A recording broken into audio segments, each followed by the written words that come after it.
குறள் 3.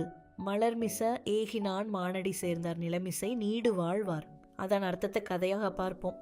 மழைக்கு பிறகு பசுமையா இருந்த ஒரு அழகான கிராமத்துல இளன் என்ற ஒரு சிறுவன் வாழ்ந்தான். அவன் மனசு ரொம்ப நல்லது. யாருக்காவது உதவி வேணும்னா உடனே ஓடி போய் உதவுவான். ஒரு நாள் அந்த ஊருக்கு ஒரு மாய சந்நியாசி வந்தாரு. அவரு, இந்த ஊர்ல உண்மையான நல்ல மனசு கொண்ட ஒருத்தன் இருக்கான், அவனை உலகம் எப்பவும் மறக்காதுன்னு சொன்னாரு. மறுநாள் காலையிலே வானத்திலிருந்து தங்க நாணயங்கள் மழை மாதிரி விழ ஆரம்பிச்சது.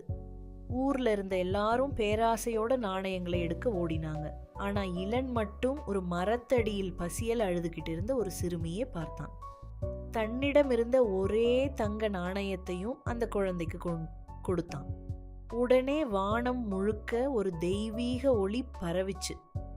சந்நியாசி சிரிச்சுக்கிட்டு, தங்கத்தை சேர்ப்பவன் பெரியவன் இல்ல, அன்பை பகிர்பவன் தான் என்றும் வாழ்வான்னு சொன்னாரு. அடுத்த நாள் எல்லா தங்க நாணயங்களும் மறைந்து போச்சு. ஆனா அந்த கிராமத்து நடுவுல ஈலனுடைய பெரிய சிலை ஒன்று நின்னுகிட்டு இருந்தது. நல்ல மனசு கொண்டவங்க பேரு காலம் கடந்தாலும் உலகம் மறக்காது.